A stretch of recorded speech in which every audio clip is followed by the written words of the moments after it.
नमस्ते मित्रों, आज मैं आपको यज्ञ के बारे में बताऊंगा और उसमें डेफिनेशन और यज्ञ के क्या क्या आध्यात्मिक पहलू है वो बताऊंगा। और मैंने यज्ञ प्रसाद नामक बुक है महात्मा आनंद स्वामी जी की, उसको पढ़ने के बाद आपको बता रहा हूँ ये चीज़ें। और दूसरा, यज्ञ का मैं पहले भी बता चुका हूँ कि यज्ञ एक ब्रॉड टर्म है, ये एक बड़ा है शब्द। इसके अंदर हवन भी आता है, इसके अंदर अच्छे काम करना आता है, कल्याणकारी परोपकारी काम, मतलब निष्काम कोई हम अच्छा काम कर रहे हैं, मान लो पौधारोपण का कार्य कर रहे हैं, वो भी एक यज्ञ हो गया। हम किसी की मतलब किसी की सहायता कर रहे हैं, किसी गरीब की कोई पढ़ाई करने में हेल्प कर रहे हैं, वो भी एक यज्ञ हो गया। हम गौ माता को भोजन डाल के आ रहे हैं, पशु पक्षियों को, वो भी यज्ञ हो गया। तो यज्ञ एक बहुत बड़ी डेफिनेशन है। और 5 प्रकार के यज्ञ बताए थे, जैसे कि मैंने पिछली वीडियो में भी आपने देखा होगा। उसमें यज्ञ थे अतिथि यज्ञ, पितृयज्ञ और देव यज्ञ, ब्रह्म यज्ञ। तो सबसे पहले ब्रह्म यज्ञ मतलब संध्या करना, ईश्वर का ध्यान लगाना। और फिर उसके बाद देव यज्ञ मतलब हवन करना। तो जो हवन करते हैं हम उसको देव यज्ञ बोलते हैं, और वो यज्ञ के अंदर आता है, तो वो एक छोटी टर्म है। जैसे साइंस के अंदर फिजिक्स केमिस्ट्री मैथ आता है ना, साइंस तो हो गया यज्ञ, और फिजिक्स केमिस्ट्री मैथ में जैसे फिजिक्स हो गया हवन। तो ये चीज़ें हैं समझाने के लिए। दूसरा, ऐसे ही मैंने 5 यज्ञ बताए थे, तो मेरी जो 5 यज्ञ की वीडियो है वो आप दे सकते हो। उसमें अतिथि यज्ञ है, किसी विद्वान आता है हमारे घर, उसमें उसका कैसे सत्कार करना है। फिर पितृयज्ञ है, पितृयज्ञ में कैसे जो हमारे पितरों का ऋण रहता है, जैसे हमारे माता पिता ने हमको पाला पोसा बड़ा किया, अच्छे संस्कार दिए, ऐसे ही हमारे ऊपर उनका ऋण चढ़ गया, तो हम भी बड़े होकर अपनी संतान पैदा करें और उनको अच्छे संस्कार दें अपनी संतानों को। तो ये सब चीज़ें हैं, ये सब लिंक रहती है आपस में। तो अब मैं सबसे पहले ज़्यादा टाइम वेस्ट ना करता हुआ यज्ञ की परिभाषा बताता हूँ। यज्ञ धातु से बना हुआ है संस्कृत में। इसका मतलब ये होता है विद्वानों का सम्मान करना, संगठन शक्ति होना। इससे यज्ञ से क्या होता है, एकता और संगठन की भावना आती है। तीसरा, इसका मतलब होता है समन्वय करने की भावना, मतलब आपसी सहयोग करने की भावना आती है यज्ञ से। तो यज्ञ के ये फायदे होते हैं। और अपनी शक्ति के अनुसार विचारों का दान करता है इंसान, फिर समय का दान देता है इंसान इसमें, फिर शक्ति का दान होता है, फिर भावनाओं का दान होता है, फिर धन का दान भी होता है। तो ये सब मिलकर यज्ञ की डेफिनेशन होती है।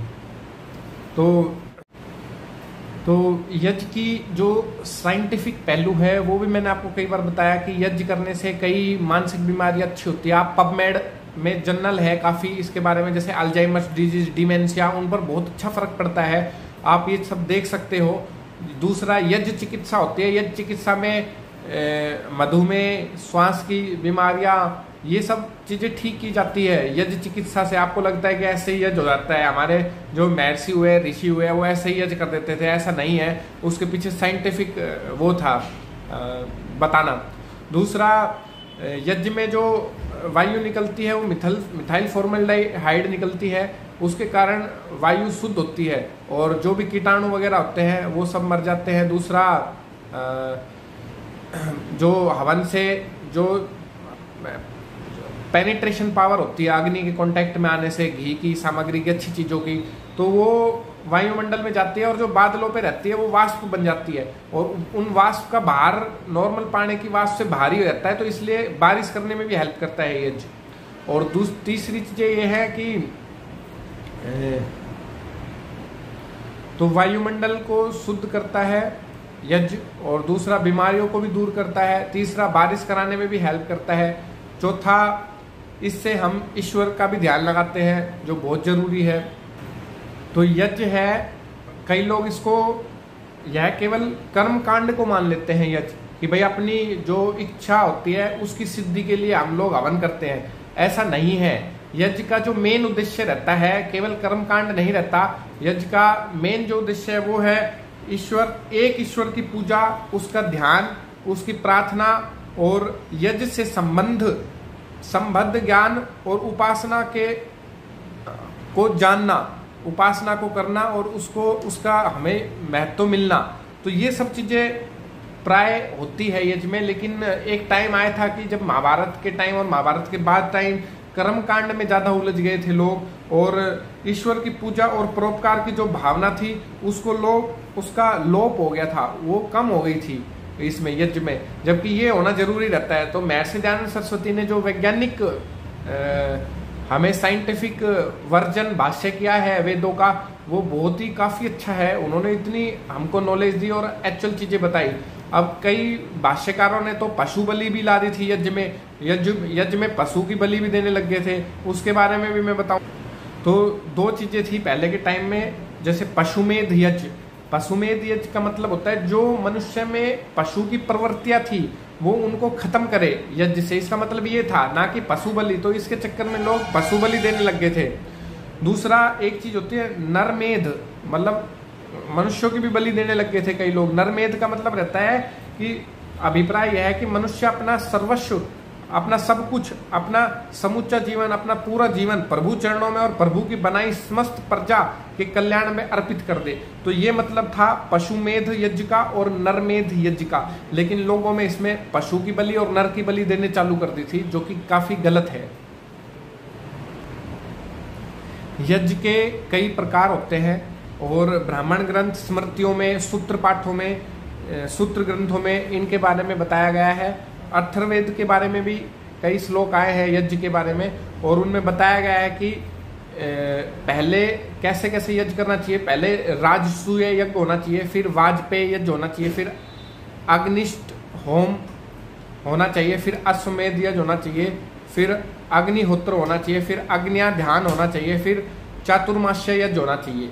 तो इन यज्ञों का संकेत है और इनका ऑर्डर भी बताया है कि कर्म के हिसाब से कि कैसे कैसे होना चाहिए।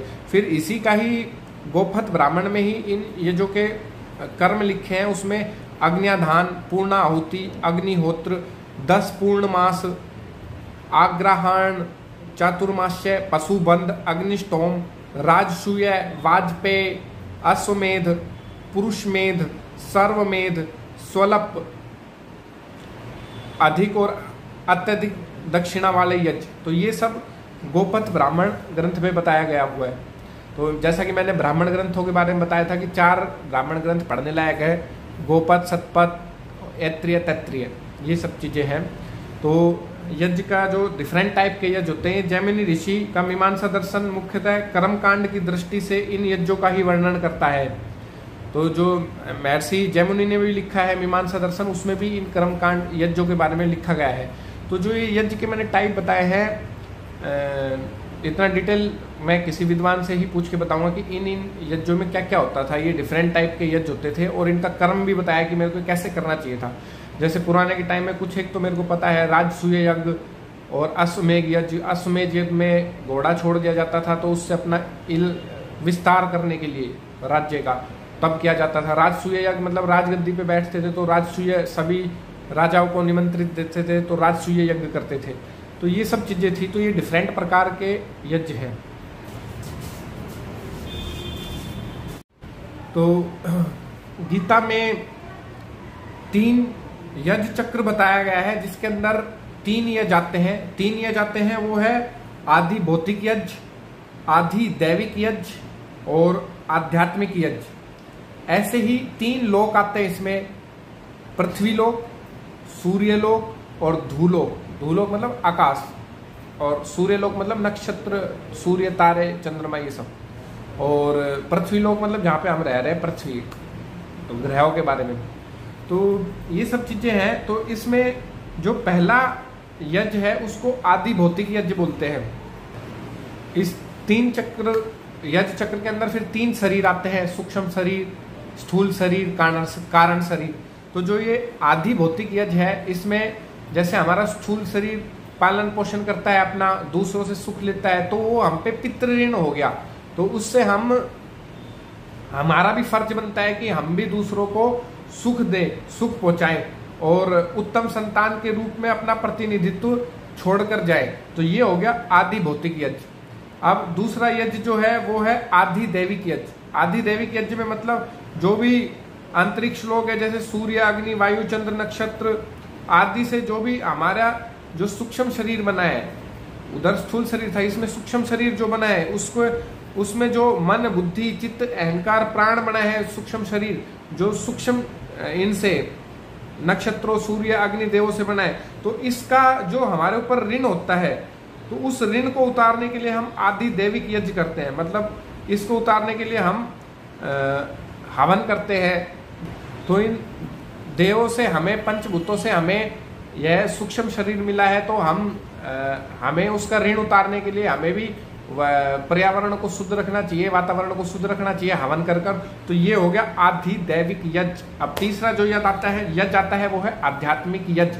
आध्यात्मिक यज्ञ मतलब हम जैसे हमारे आचार्यों से, गुरु से, ऋषियों से और सज्जन पुरुषों से अच्छे विचार जो लेते हैं, हम अच्छी अच्छी किताबें पढ़ते हैं, जैसे मैं महात्मा आनंद स्वामी जी की बुक पढ़ रहा हूँ, तो वो अच्छे अच्छे विचार हमारे अंदर आए और उससे वो भी हमारे आध्यात्मिक ऋण हो गया, हमारे ऊपर ऋण हुआ है वो। तो उसको उतारने के लिए भी हमको क्या करना पड़ेगा, दूसरों को प्रेरणा देनी पड़ेगी, दूसरों को ज्ञान देना पड़ेगा। तो ये चीजें, तो इसमें वही है वेदों का पढ़ना, वेदों के अंगों को पढ़ना, सुनाना, दूसरों को प्रेरणा देना वेद पढ़ने के लिए, वेदों के अंगों को पढ़ने के लिए। तो ये सब चीजें, तो ये हो गया आध्यात्मिक यज्ञ। और ये हमारा जो कारण शरीर है उससे संबंध रखता है। तो ये गीता में यज्ञ चक्र बताए थे, 3 तरीके के यज्ञ बताए थे, तो वो मैंने आपको खुलकर और अच्छे से बता दिया है। और अब मैं यज्ञ से क्या क्या चीजें उसमें जरूरी है, तो उसमें एक तो समन्वय बढ़ता है, एक तो सब लोगों का सहयोग बढ़ता है, तो दूसरा संतुलन बैलेंस होता है। जैसे पृथ्वी का संतुलन सूर्य से और दूसरे ग्रहों से एग्जैक्ट बैठा हुआ है, जैसे ईश्वर ने एग्जैक्ट बैठा रखे, कोई भी आपस में टकराते नहीं है, ऐसे ही हम लोगों में संतुलन होना चाहिए। तो यज्ञ से ये भावना आती है, एक तो आपसी सहयोग की भावना आती है, समन्वय की भावना आती है, दूसरी जो भावना आती है वो होती है संतुलन की। तो संतुलन बना रहता है। जैसे फॉर एग्जांपल, जैसे जंगलों में भी अगर शेर की संख्या कम हो जाएगी तो शाकाहारी जानवरों की संख्या ज्यादा बढ़ जाएगी, तो वो लोग हमारे पास आकर हमारे खेतों में चरने लग जाएंगे, तो हमको नुकसान पहुंचाएंगे। ऐसे ही अगर शेर का लोगों को मारना चालू कर दिया तो शेरों को, तो ये कंडीशन आ जाएगी। अगर वही दूसरा, अगर हम हिरण को और दूसरे शाकाहारी जानवरों को मारेंगे तो शेरों की संख्या बढ़ जाएगी, तो वो हमारी आबादी वाले क्षेत्र में आकर हम पर हमला करेंगे। तो ये बहुत ही संतुलन से कार्य चलता है। तो यज्ञ हमको संतुलन बनाना सिखाता है। तीसरी जो चीज है वो संगठन बताता है।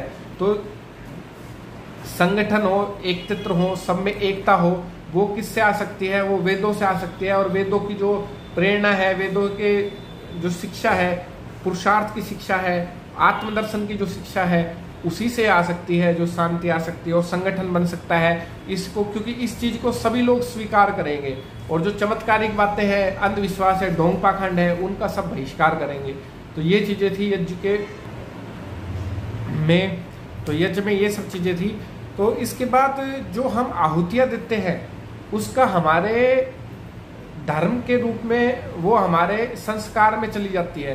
तो जब हम दूसरा जन्म लेते हैं तो ना ही हमारे पत्नी साथ में रहती, वो भी दरवाजे तक साथ रहते, दूसरे लोग हमारे शमशान घाट तक हमारे साथ रहते हैं और हमारे साथ कुछ नहीं जाता। ये शरीर भी हम यहीं छोड़ जाते हैं, ये धन ऐश्वर्य सब छोड़ जाते हैं, लेकिन साथ में क्या जाता है, धर्म, और धर्म के साथ संस्कार। तो संस्कार, इन आहुतियां जो हम यज्ञ में देते हैं उससे अच्छे संस्कार बनते हैं, तो सुसंस्कार हमारे साथ जाते हैं।